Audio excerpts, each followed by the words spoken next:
today angeke ngize kuwe, angeke utholakale. Sikhuluma ngawe la, sizokuthola la sizokuthola imessage izofika kuwe. Pastor Mkhuba uJesu he knows anything about you. He knows anything about you. Uthi wena no Pastor Irene niyafana. Imessage le iza ku social media. Laba bazoyithola bazoyidulisela kuwe ngoba anitholakala. Anitholakala. Angithi bana ma bodyguard. They are rich. Nama phone number wekho. Nama phone number akekho. So uNkulunkulu knows ukuthi anitholakali. You are famous, you are rich. Yeah. Nizenze amakhosi nina. Athi why ubiza abantu ngamagama? Yabo? Why ubiza abantu ngamagama? Ngathi mfundisi, ngilalele bali, ngilalele wena, okulalele uJesu nayo. Wathula. Ngithi angithi labantu labanamagama. Angithi angisho ukuthi hey wena lapha eParliamentini. Ngibiza igama lakho because anybody has a name. Pastor Mkhuba, the Lord is warning you. The Lord wants you to know ukuthi he knows anything about you. Things that you do in secret, the Lord knows anything. But you have 3 minutes to repent and to become and walk with the Lord in a good way. Because uNkulunkulu usebenzisa everybody. Okay. Because ibhaliwe in the book of Ezekiel, not Ezekiel, Joel. Ibhaliwe in the book of Joel ukuthi and at this end time uzosebenzisa amantombazana nabafana nabantu abadala uzokhomba anybody amthandayo ahambe ushumayela ngalesikhathi lesi uzokhomba even nama prostitute anybody atholakalayo ukhomba anybody uthola ukuthi umuntu bekuyisangoma ufikile kuye uJesu wathi lahla ubusangoma hamba ushumayela uzosebenzisa anybody. So abomama bayashumayela uyabakhomba uNkulunkulu abanikeza imessage bahamba ushumayela bayovangela anywhere. Kodwa they don't build a church and mabaqeda bathi mina ngumfundisi la akafanelanga kube a leader of the church. Uba kanjani? Abomama bafanelanga kuba a leader of the church. Angithi bandlini kunabobhuti nabobaba. Yeah. So ubaba uNkulunkulu usebenzisa indoda, a male. So abomama bayashumayela anywhere labashumayela khona. Nasesontweni uyakhona ukuphakama ayenze lento lomfundisi afuna ukuthi ayenze. If umfundisi uthi thatha umnikelo or word of encouragement or let ubufakazi or let his prophet ukuthi size ukuthi uNkulunkulu utheni kuwe, then umuntu wesifazana uza ngaphambili. Dressed in holiness. Kodwa kungabi a leader of a church. Bangathi isonto lelo lalapha umfundisi umama. A woman should not be a leader. Kumele ashade noma engashadile nje akunankinga. uNkulunkulu usebenzisa anybody. Ukuthi ushadile awushadanga yabo.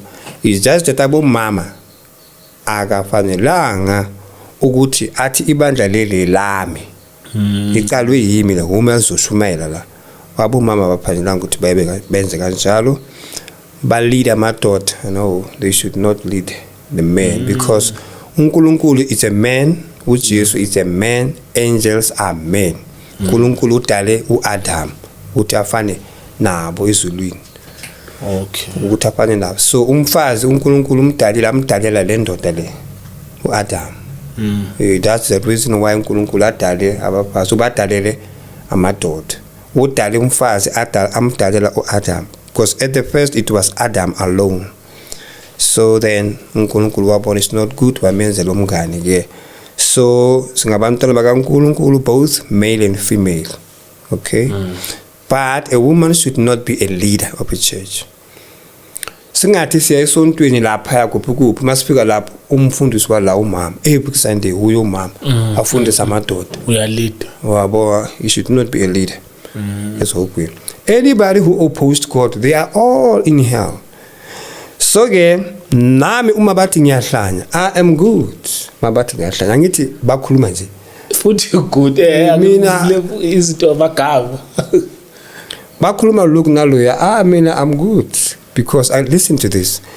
uJesu uthi angithi nje last time ngathi uthi kuna 3 groups yabantu uzobatshela isambulo bazosithatha basijabulele Number 2 bazozwa isambulo lesi basithathe bawutshela loya angazwanga ngoba bazothi hey dutlwile hey wona le tabe so then ke angithi lo zwini so uyahamba utshela abantu ukuthi hey uJesu akafuni lokhu nalokho just like now abantu balalela ama YouTube then athumela omunye video kusho ukuthi uyizwile le ndaba engenini so uyishelela abanye abangazwanga ukuthi hey lalela nanda indaba ephilisayo. So uJesu uthi group number 3 yilaba abazuzwa mina ngikhuluma mabaqede bathi ayikho lento le uyahlala. So mase baqalile nabanye bathi angithi omunye uthi this is a boy uthi mina me boy hayibo ulibizwa na boy amzwanga la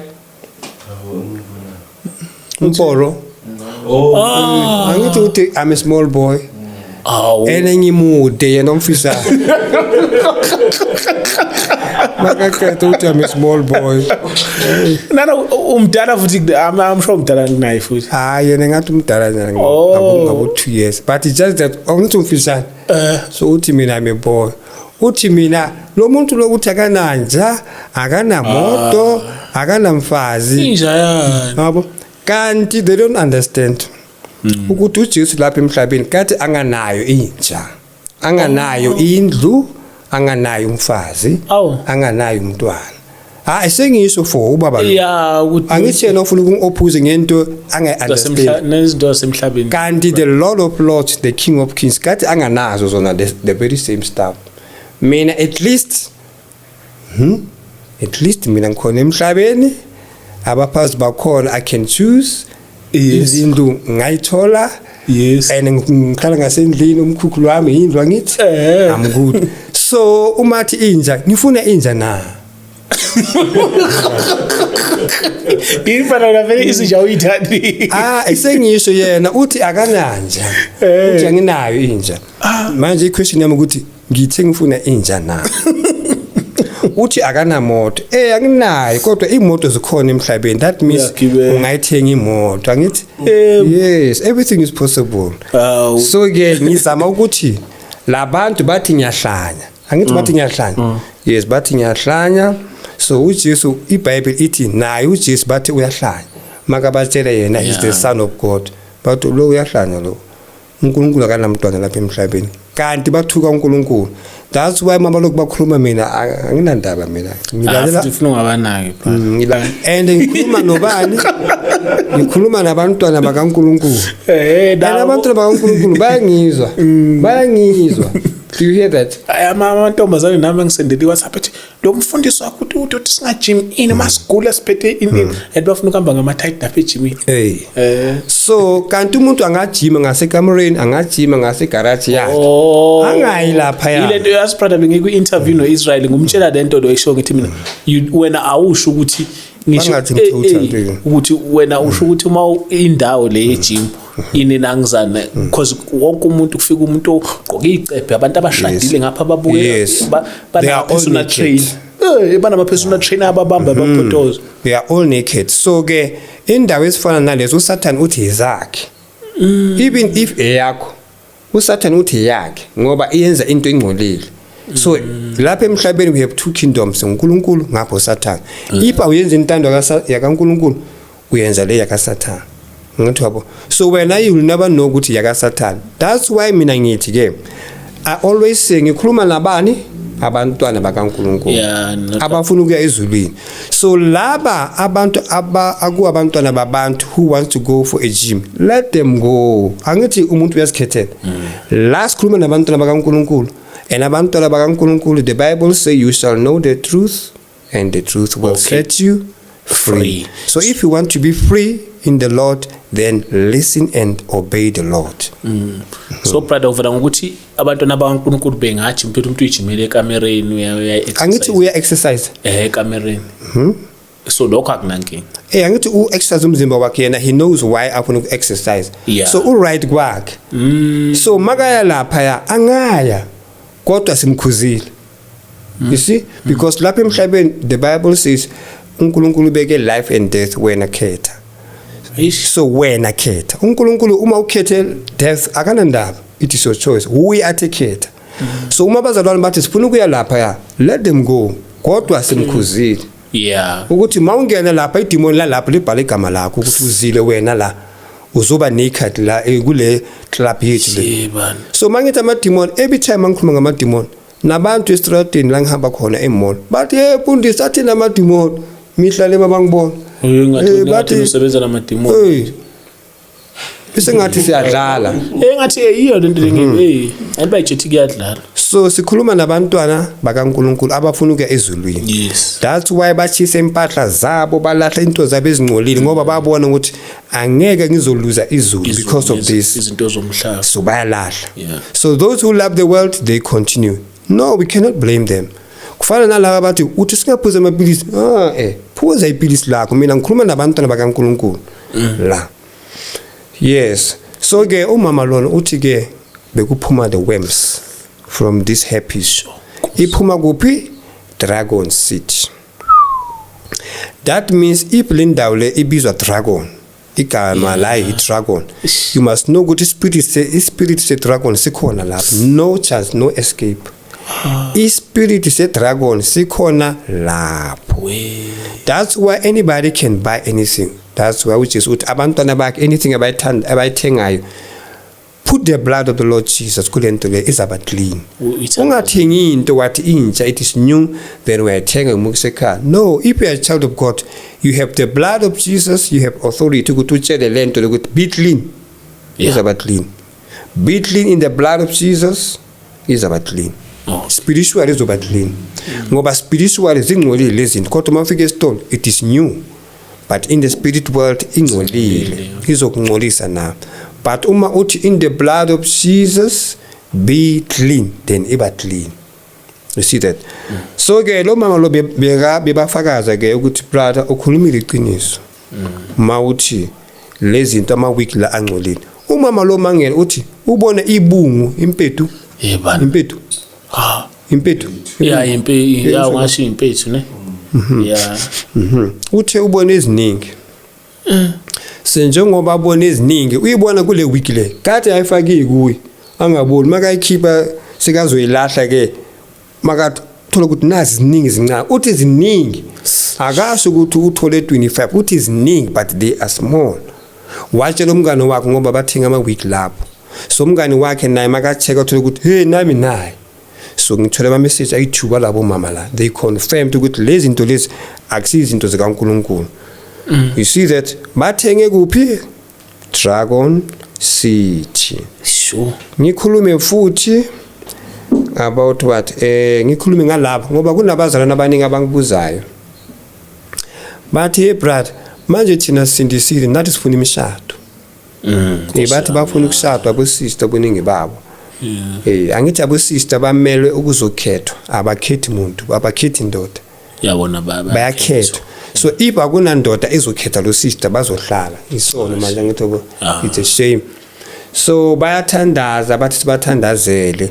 Manje mina ngikhuluma into eyi-1 ukuthi uJesu uthi ke ngesikhathi akhuluma ngendaba zemishado uthi kunabantu ngalesikhathi abantu bajola bayenzani balala nama boyfriend nama girlfriend ama devil worshiper nama demon babanika ini iphawu lokuthi lo uyafeba lo bambeka iphawu mawabeka iphawu bathatha your marriage spiritual.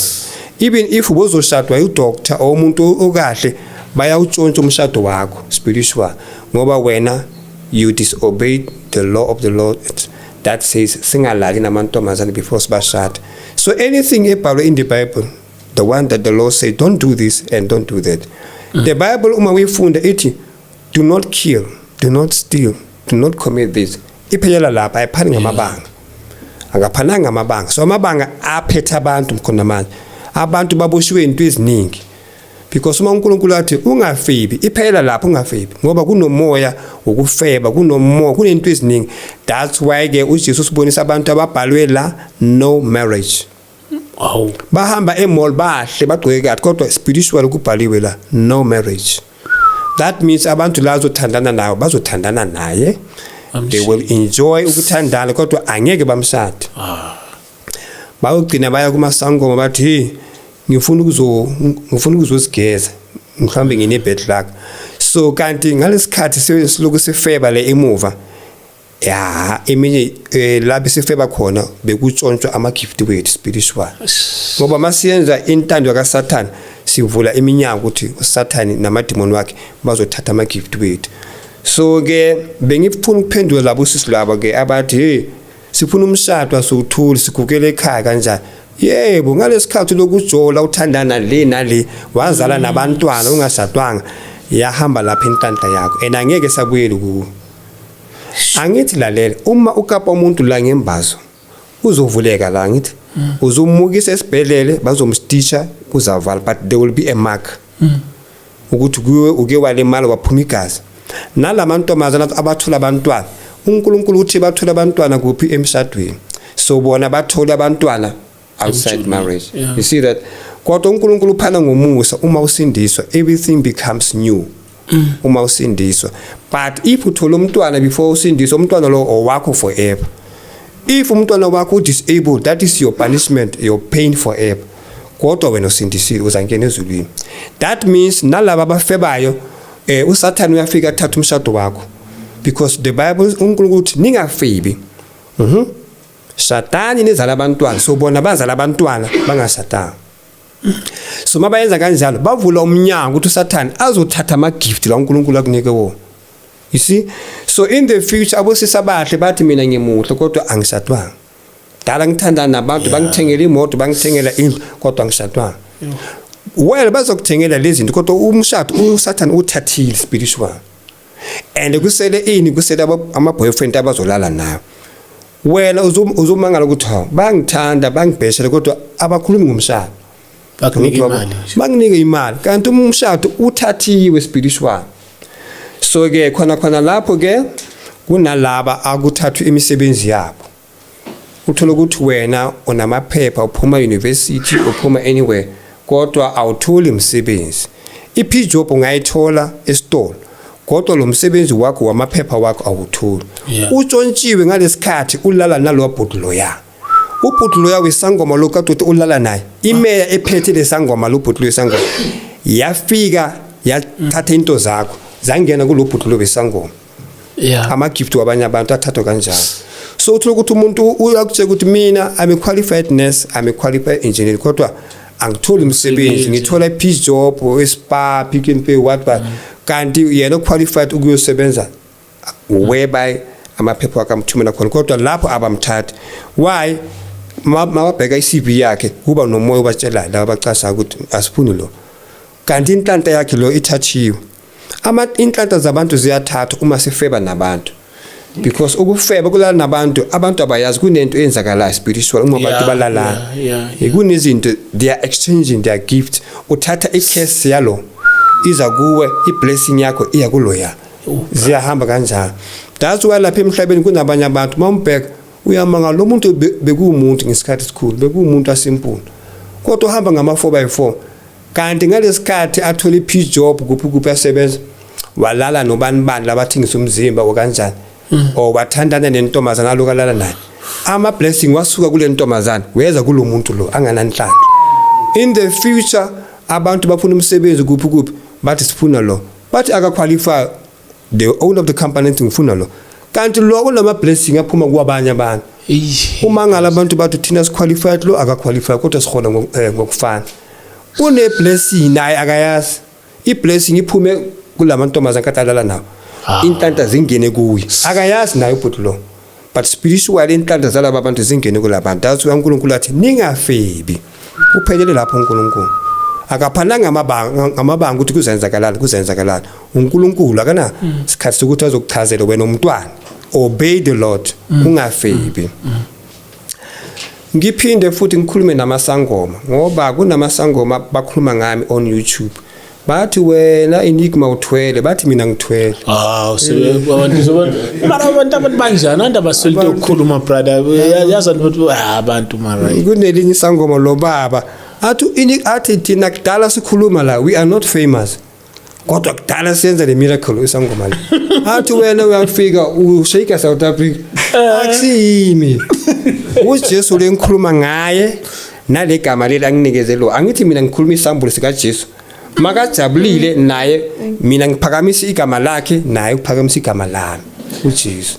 So isangoma leli lithi wena uthwele wena inique siyabaza abantu abathwele uloku ukhuluma ngoAlf Lukau niyafana usho kanjalo yebana athi mina ngifana nabo Alf Lukau uyabona into enjalo athi mina ngithwele athi uAlf Lukau kugcwele lapha ebandleni lakhe and abantu bayabona ukuthi uphuma endleleni kodwa bagcwele baphuma nawe South Africa ekusele emuva ubrother yami unomona manje ngiyamhleka lo baba ngithi aka understand ukuthi uNkulunkulu uyenza anything ayithandayo. That's why the Bible says uNkulunkulu he uses anything esinyatsayo. I don't know. Hey brother, anything esibhekela phansi usebenzisa yona. Enkulu leyo. Ukuthi labantu abaphakeme bamangala ukuthi hey lo muntu lo hey bana how come this one bengimcasile egadini yami kanti yes uNkulunkulu usebenzisa ke loyo ke. Eish. Angithi wena uphakeme you are famous you are rich you are educated so ubusy usebenzisa loyo angekho busy and wena ungathi lo muntu loya udisabled ufuna yena ngithi nyaminyatha ufuna yena ukuphakamisa yena uNkulunkulu udala abantu bonke so bathi mina nginamazinyo yebo aphelile ama sweet aqeda amasweet brother. Yes aqeda amasweet manje ke mangifaka ama false angithi uthi akafuni false. Yeah, that's why ngikhiphile ama false bona babona ngiso bacabanga ukuthi kudala ngiso it is after the revelation 2018 ngikhipha ama false nami angijabule but because kukhulume uNkulunkulu I had to obey and it is peace with me. Ay brother inzima lento wangu intando wangu kulandela intando kaNkulunkulu. It's not easy ukungena ezulwini. Abefundisa abangeni ezulwini nabafazi babo abangeni ezulwini for into ezincane so ubona lapho ukuthi uNkulunkulu ufuna 100% obedience 100% obedience uNkulunkulu ufuna 100% obedience ukuthi ungene ezulwini. That's why we must always repent ekseni vuma izone confess your sin ukuthi uSathane angakubambi ngokuthi ube nemsebenzini ukhulume nobantu ngabe always confess your sin then uzaba clean. Emini ekseni nasebusuku before lala confess your sin vuma izona ukuthi ngiyenze so uSathane uzokwatha ukuthi uyabona besimbambi ngalento la yenze mina manje uyayiconfess and manje maka confess izulwini bayajabula bamnikeza ama marks. Yes uma confess uma uvuma izona une boyfriend manje uyicabuzile iboyfriend yakhe emini ene wesindisini ucabuza umfazi uyinik mofuna ukufazi inik mofuna ukushada umfazi lo akakafiki kanti lokubhizi uyathandana lo mfazi wena uyamcabuza le so ucabuza bani umfazi kaInik angithi wabo sekuyiso that's why abantu mabashada umfundisi uyabashumayeza ababless mabaqeda that you may kiss that means from now you are allowed so kumfazi wakho so bona bacabuzana estradini ucabuza umfazi wami lo mfazi lo wami next year babhizi bamcabuza. Do you understand that? Do you understand that bazalwane? Ngifuna futhi ukukhuza abantu ababhema isnafe lapha ezogweni kunesnafe and wena uma ungayazi uzathi intaba uzabona kuyintaba eziningi kuyintaba awuyazi ukuthi yini lento le ngoba ibovu it is red anything ibovu ezulwini red ngoba inomlilo ngithi so isnape isikhona ubona nje abantu mabafika amadimoni abalahlela ngenkani awabeka nje ngobuso ukuyabona uma uphusha umuntu ngapha ngabhlungu kanje uphusha kule ebondini namadimoni bathi na into yakho angithi bebayifaka ngapha isnape abanye bafaka ngapha ngithi ngasemlomeni angithi beside laba babhema siyafaka nalemlonyeni kunabantu abafaka ngasemlomeni isnape. That's why ke sibekiwe lapha kuthiwa bayenze and manje bayenza ngenkani so ke sifuna ukubakhuza bonke abathanda isnape ukuthi hey la uNkulunkulu akakunikanga snape uthe you are good you are perfect so lezi zinto lezi esisithandayo thina lapha emhlabeni usebenzisa isigarette uNkulunkulu ukudale without ukuthi usebenzise isigarette you are perfect akufuneki isigarette angithi akadalanga ukuthi sizobhema ama drugs si perfect usenze sibe perfect thina so uSathane we alethe imitayili athi thatha na isigarette bhema kancane nayipi yabanda what angithi wabo uletha izinto enabantu bayazitaste mabaqeda ukuzitaste zinayipi yabanda yabanda usathana uyahalisa iBhayibheli kanjani ithi uletha izinto ezingcolile kodwa uzilethe ngathi zinhle akashi ukuthi nje nansi ibhiuza ngithe yaba actually nayi yabantu kuyashisa ngapha so wena uthi okay ngoba kuyashisa ithi ngiyenze kancane kanti kune spirit esizwenza ukuthi ubuye futhi next week usuyasithengela manje because uJesu usibonisile ukuthi why angafuni alcohol kubantwana bakhe i-alcohol usitshela uJesu athi look ukuthi amademon bayenzani in the kingdom of darkness lapha phezulu mabayenza alcohol but njengomuntu makahlanza bayahlanza kuphuma into esabekayo ingena kule misebenzi utshwala uJesu athi uboni adazo abantu mabadakiwe abanye bayahlanza athi dazo abantu mabadakiwe abanye abafazi bafuna ukulanda namadoda mabadakiwe athi abosisa abaphuzayo kuma night club bayela kuyodakwa mase badakiwe bahlangana nama boyfriend the very same night bayolala nabo athi umoya ofake kule alcohol athi abanye abantu babaholile baphethe imali akaqala ekhaya uqala etshwaleni kune tavern aphuza umoya ongene kulo alcohol umuyenze ukuthi simase kadakiwe akhohle ukuthi ekhaya bafuna imali bafuna ishipo angithi uphuma umsebenzi noholile uqala lapha etavern uyaphuza so ispirit esifake kulo tshwala mase kadakiwe le mali le uyayibheka kuba nento imtshela ukuthi hayi mani idle imali yakho hlukana nayo angithi babo kanti spirit esifakwe etshwaleni so abantu baphuza baqeda utshwala baqeda imali angithi uhola ngeviki so uyiphuzile wabhesha etshwaleni suka lapho sekadaki usabukuye ekhaya ispirit esifakwe lapho wathi futhi uJesu kune spirit esifakiwe ku-alcohol for abantu ukuthi mabadakiwe balwe kozibani abantu mabadakiwe kunabantu abalwayo mabadakiwe omunye uyakwata makadakiwe angakhipha isibhamu khona manje asidubule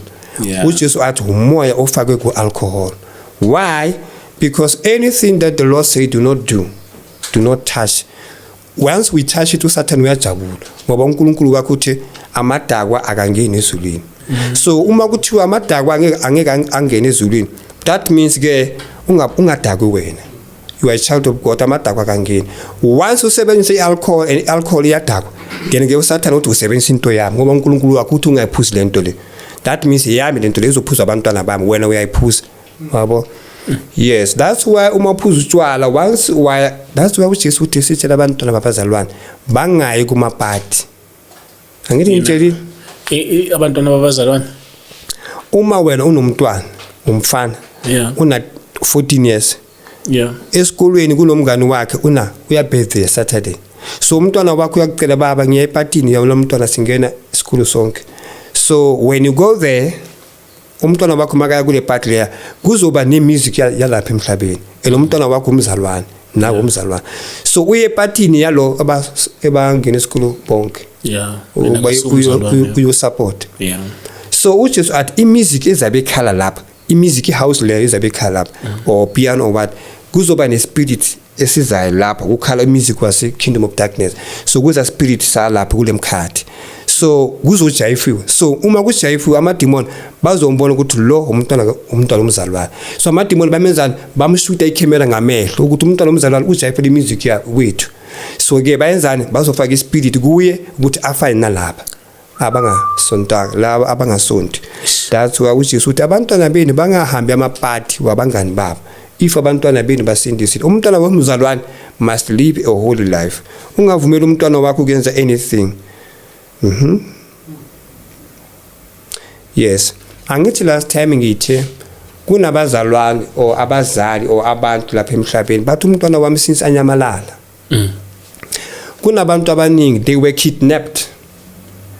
were kidnapped for sacrifice for the business of others abantu abathweni so ngithe in the Atlantic Ocean kune department kubekwa abantu who are kidnapped here lapha emhlabeni wena ubusy ulokufunana nobhuti wakho since anyamalala 7 years dala ba kumnikelo ngale ngasemkhathini kunomuntu ene business unikele ngaye that's why abantu bathi ubhuti wami since anyamalala ayemsebenzini akakabuyi it is 3 years 4 years kanjani kunabantu abatshontshwayo babekwa somewhere babulalo lapho abanye basaphila lapho umnikelo babekiwe lapho umnikelo for this tycoon this businessman all right so ke angithi manje la ngibhala izinto engifuna ukukhuluma ngazo Angithi last time sikhulume ngevaccine.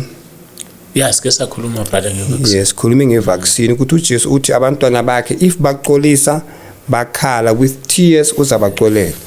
Kodwa uzothatha their tears mabakhala azibeke kuphi esikaleni. Alalele imithandazo yabo mabathandaza mabaxolisa ayibeke esikaleni sifanele ukuthi silingane.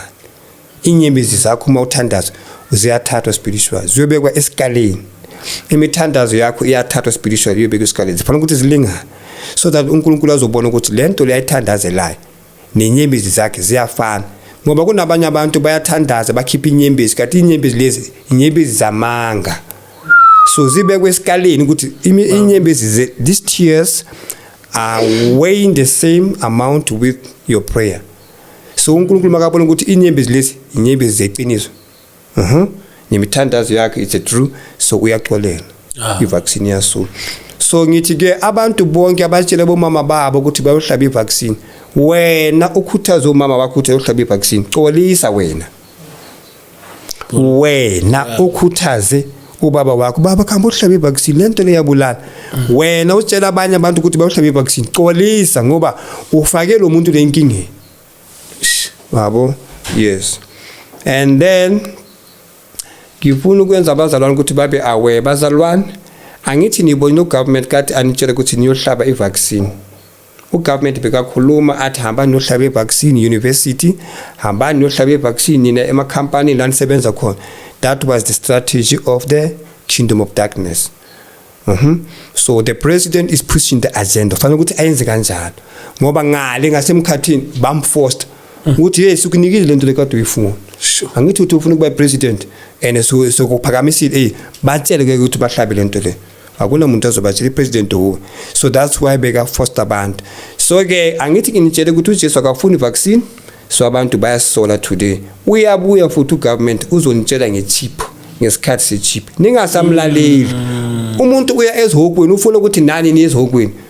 Ningayi makaye I1 bamnika imali unayo. My name is Enigma. Ngikhuluma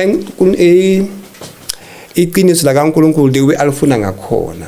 Yeah. Ngikhuluma iqiniso la kaNkulunkulu the way alifuna ngakhona, the way angitshele lona ngakhona. Abefundisi abashumayelayo in the pulpit bafake false teeth. Susana amazinyo lawo. uJesu uthi that is why nithandazela abantu abapholi. Yani shumela abantu abaphenduki bagcwele ngasesontweni but abaphenduki they don't live a holy life.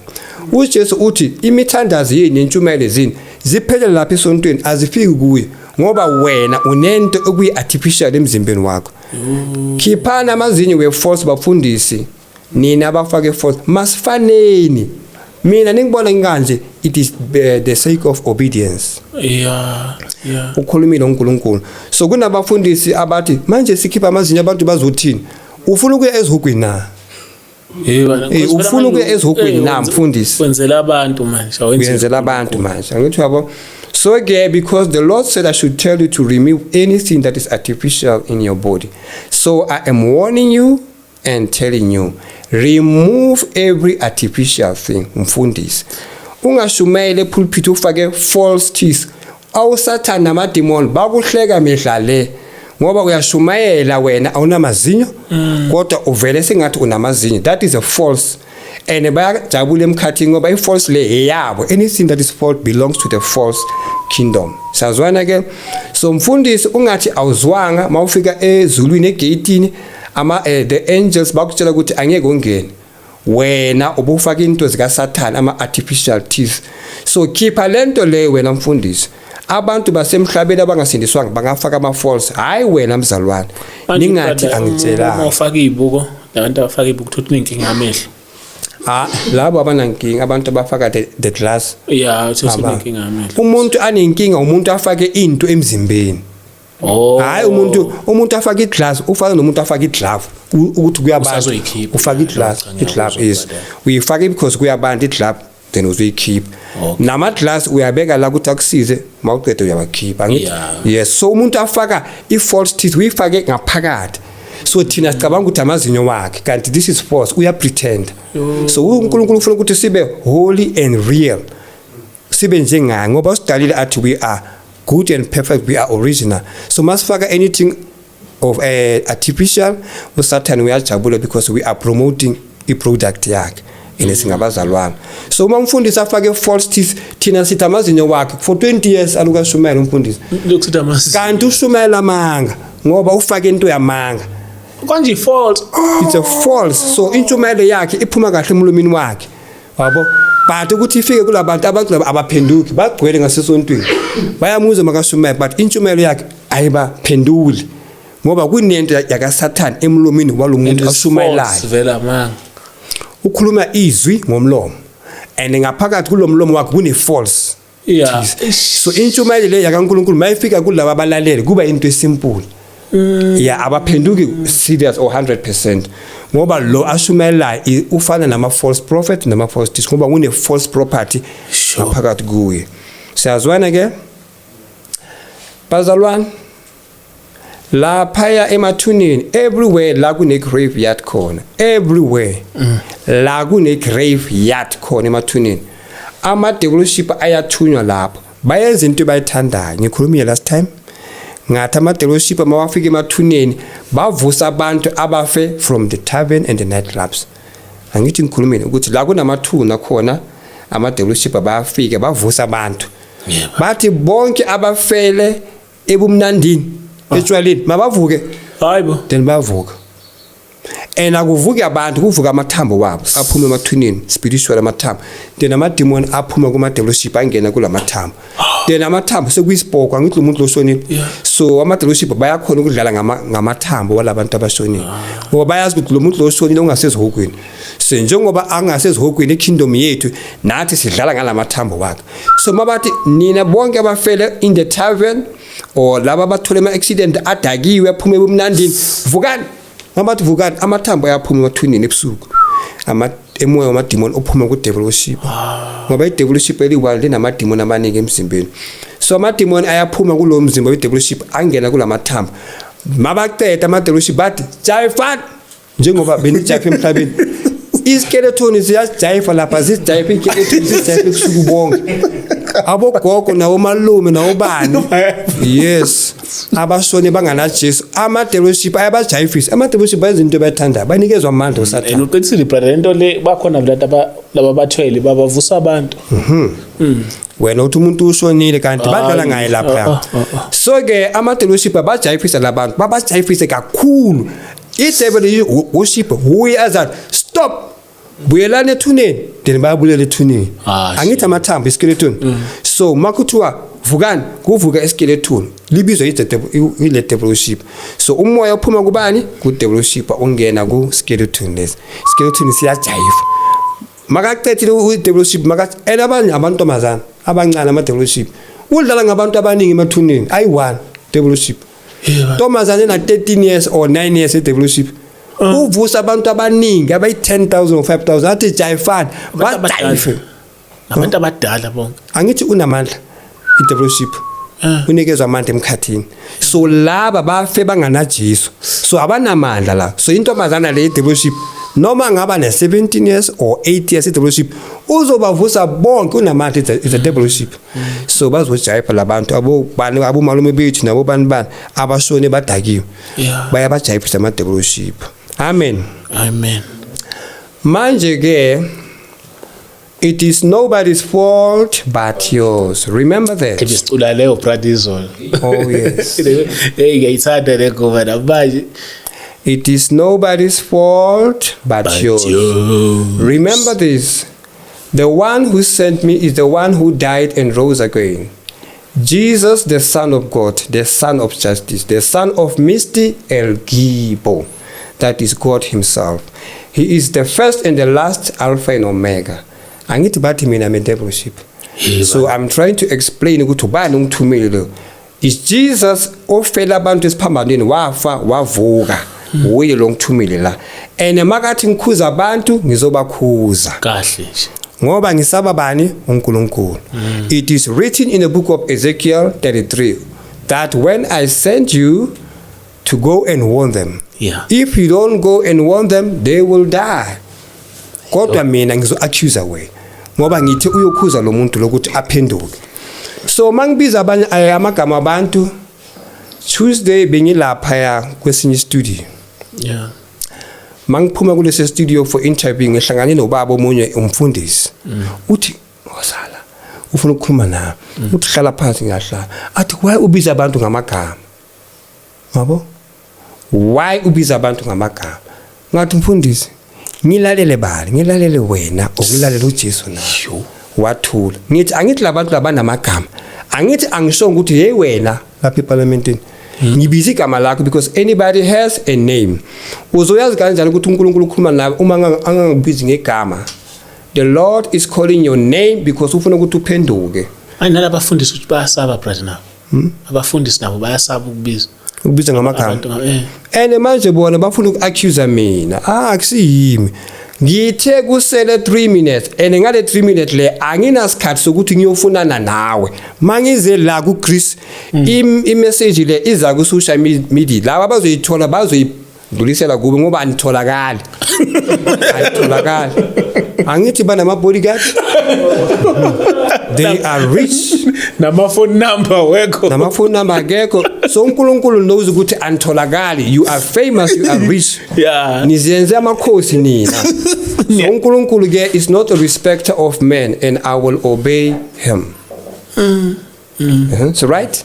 Hayi kukezwa kahle. Right? Yes, right. All right. So ke kunamabandla ayithula eSoweto ngizokhuluma ngawo. Okay. Today. And then everybody asonta lapho, pay attention to this. It's either you go to heaven or hell. You need to choose. Do not choose your church. Choose the one who died for you or the one who misled you, which is the devil. It is your opportunity within 3 minutes to decide. Ukuthi ufuna ukuya ezulwini or ufuna ukuya ezihokweni. Uthanda uJesu or uthanda uSathane. You kulelo bandla engizokhuluma ngalo, you will decide. Ngoba lapha ezulwini kunezinto eziningi. Yeah. Zihaf. Yeah. Abanikazi bazo abakhulu ukuzakha ziphelele. Izinto zihaf. Ngoba abantu basonto emabandleni la bangakhuzwa khona. And mina ngizonikhuza today, mina ngithunywa uJesu ukuthi ngizokhuza wena. So ngizokhuza angifuni ukufana noJonas ebamthumele yena waya le. Asaba ukuthi labantu labanama lawyer. I know une lawyer. Kodwa manje la ngihamba noJesu, the King of King. And uJesu yena himself is a great attorney and is an advocate. And uJesu himself is a great judge yena. That's why ngithi every knee shall bow. Wow. And when you hear this, indaba le mafike endlebeni zakho, you are in trouble.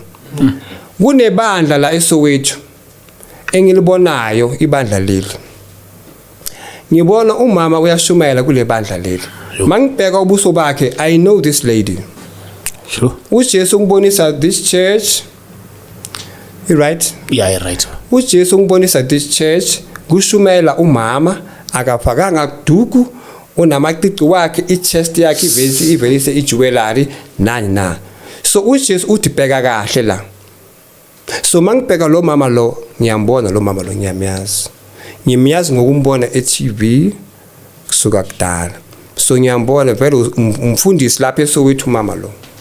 So uma lo kashumayela lo mama lo uyashumayela kodwa kunento ephumayo kuye spiritual.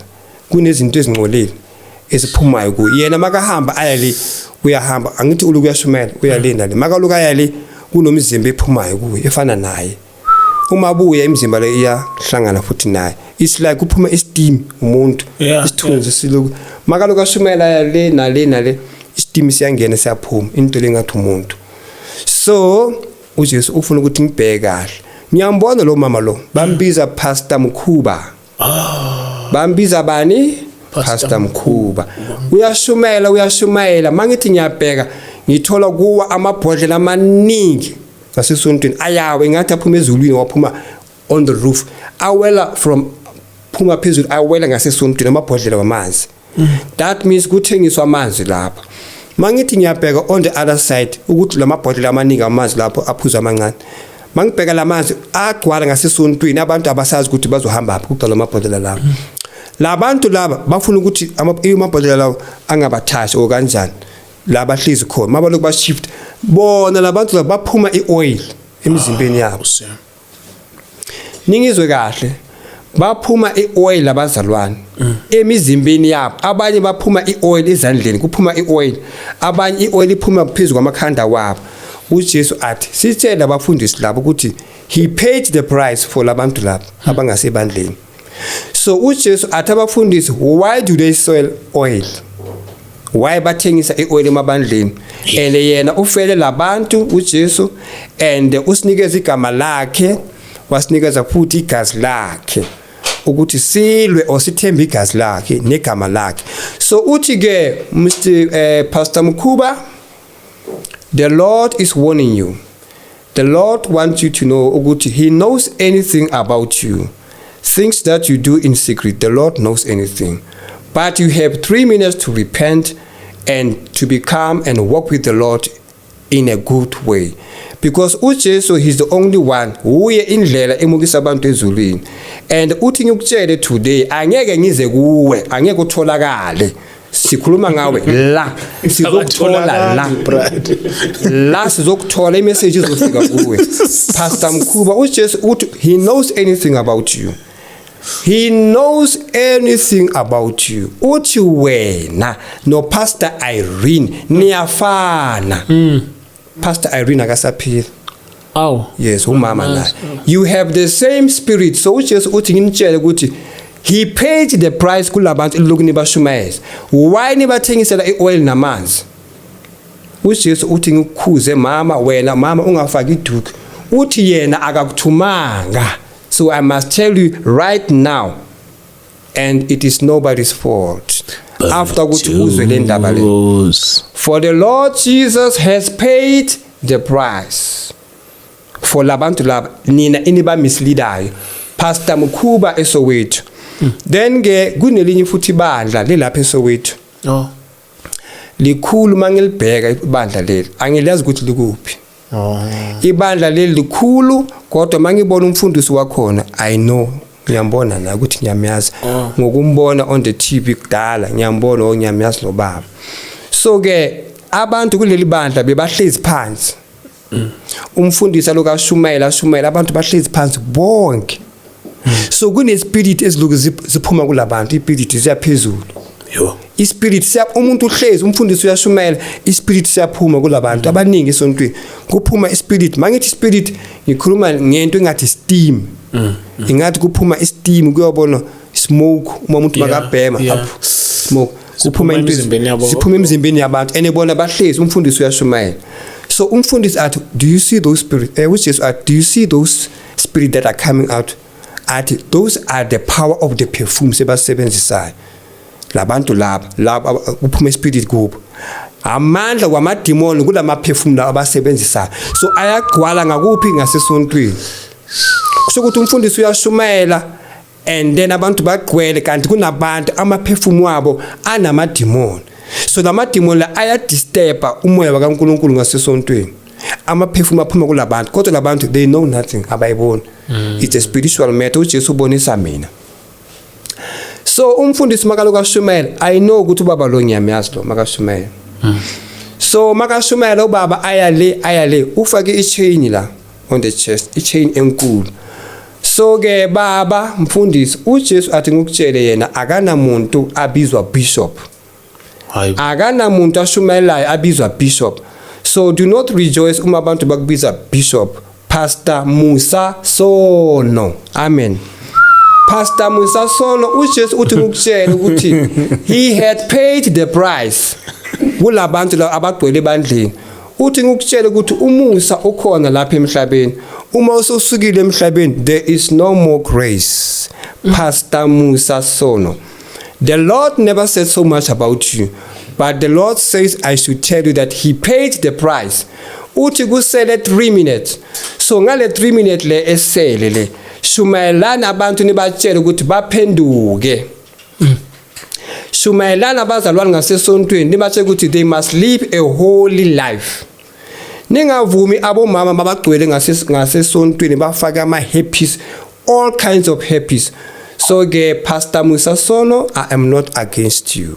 Lord Jesus loves you. And the Bible in the book of Revelation chapter 3, the Bible says, uNkulunkulu ukhuza labo abathandayo. This is love. Uyakuthanda uNkulunkulu. This is love. And uma abiza igama lakho, it is because you are a child. So ubiza igama lakho because wena umntwana kuye. So ukhuza abantwana bakhe abathandayo. So kuleli bandla umfundisi lo uma lokashumela ngibone amabani wonke acima. Ama-light ngasesontweni. Upastor Musa sona lokacima alokashumela. uJesu uyangibonisa spiritual. Akusiyinto yenzakala in the church. Kodwa yena uyangibonisa spiritual. And anything akubonisa yona yena uzoyichaza. Ukubonisa ukuthi ubheke mawuchithile ukuchazela uJesu. Amabani makacisha the light in the church kuye kwabamnyama. Yeah. So makuba mnyama waqhubeka umfundisi washumayela and kumnyama. So abantu bakhipha amafoni wabo bakhanyisa ngamafoni wabo. Anybody ukhipha ifoni yakhe ukhanyisa iBhayibheli yakhe so that abone light kule Bible. So mabakhanyisa amaBhayibheli wabo ngalama cellphone abantu ngasebandleni ka Pastor Musasona. Mabakhanyisa ngama cellphone ilight iphuma la esandleni ku cellphone ikhanyisa iBhayibheli kusuka la ukuya phezulu kumnyama. Angithi light ibheke phansi ama cellphone omunye nomunye ukhanyisa iBhayibheli yakhe. So that umfundisi makashumayela bahambe trotro ngelizwi. So anybody bekakhanyise nge-cellphone yakhe on the Bible yakhe. So labantu laba ama-light akhanyisa iBhayibheli akakhanyisanga bona. So bona they become something like ama-cartoon manje ngoba manje bona ababonakala. Okay. Angithi i-cellphone ikhanyisa iBhayibheli ayikhanyisanga yena. So it's like yena ubeka isandla la on the Bible on the Bible. So itoshi ikhanyisa iBhayibheli. So uma lokhu kushumayela uloku uyafunda naye. So ubona isandla awubona ubuso bomuntu. So they become like cartoons. Bekugcwele ama-cartoon amapopo ngasesontweni. Hayibo. Yes. Kodwa baphenduke something like cartoons like amapopo. And ukusuka phezulu ukuya le bekumnyama. So uJesu athi by the time ubona ama-light acisha, it was when umoya engcwele bekaphuma kuleli bandla. Ningizwe kahle. Asilalela. Abalaleli ekhaya you must understand ukuthi ngithini la. Yeah. La ngikhuluma ngoJesu inkosi yamakhosi ukhuza laba abathandayo. Akashonga ukuthi the church is evil. Uthi umfundisi ashumayele iqiniso atshela abantu ukuthi kunezihoko kunezithu, people must choose and people must live a holy life. Abafundisi bafuna ukuthi bafundise amabandla wabo ukuphila ngobungcwele. Abantu bangeze esontweni bangaqokanga.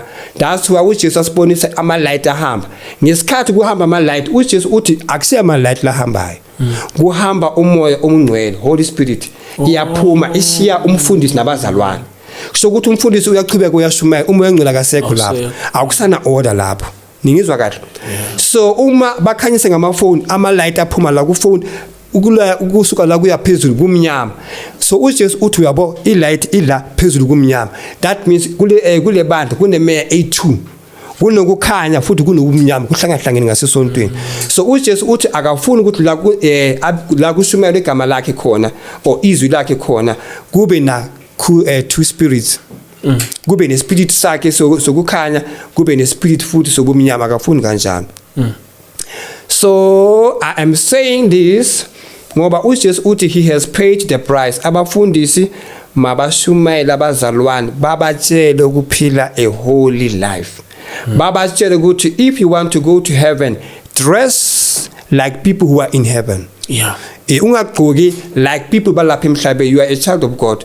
You must practice in life yasezulwini ula emhlabeni. Do you understand? Yes. You practice impilo yasezulwini. We practice ula emhlabeni. So that mawufika ezulwini you are qualified. Ungathi mina ngiphume emhlabeni bengijwayele ama high heels namakwayekwaye. No, practice la ukuphila a holy life. Qoka ngobungcwele. So lamabandla agcwele kakhulu, agcwele abantu abafamous, abantu abanemali. Yeah. So that's why ama-perfume akhona ngibonile akhipha the spirit. Kugcwala i-spirit eziningi ngasesontweni. That's why umoya engcwele ahambeni. So ngithi ke mfundisi uJesu akashonga ukuthi wena umubi. Uthi uyakuthanda kodwa kusele 3 minutes.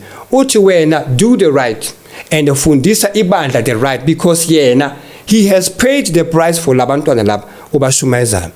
So bashumayeze intando yakhe, bashumayeze izwi lakhe, bashumayeze inhliziyo yakhe. Bafundise ukusaba uNkulunkulu, bangeze esontweni babuyele emuva bangaphendukanga. And Mr. Musasolo tshela abazalwane esontweni ngoba ngibabonile bahlezi bayenze 4 ukubeka inyawo so manje nokuhlala ukuthi uphambanisa inyawo bibahlezi kanjani bashumayeza izwi likaNkulunkulu kodwa bahlezi njengabantu basepatini because they are rich banemali so abasabi uNkulunkulu. That's why uJesu angibonisa kule sonto kuba mnyama.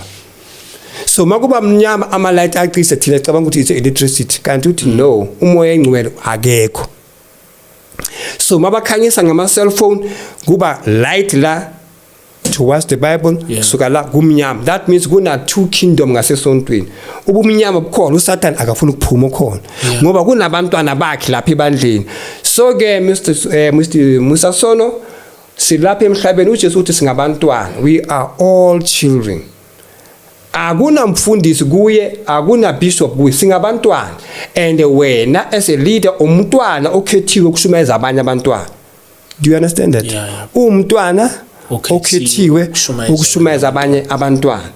So akusikuthi yena abantwana bakhe laba abantwana bakaJesu yena wena you are a leader. Njengomtitshere ngaseklasini uzokhetha lo hlakaniphi athi wena ubhekela abanye ngiyabuye ngisa office ngithi. So ke abafundisi bonke you must know and understand which Jesus has paid the price for abantwana bakhe. So ke it's time ukuthi bahamba ezulwini so masibafundise ukuthi bagqoke ngobungcwele. Strong perfume mazisuke ngoba ngibonile emibi iphuma kule mizimba yabazalwane kanti uJesu uthi amadimoni aphuma kulama perfume abadurayo ayaqwala ngasebandleni. That's why umoya engcwele wayewahamba kwabamnyama bakhanyisa ngamafoni. uJesu that was not the issue of the light.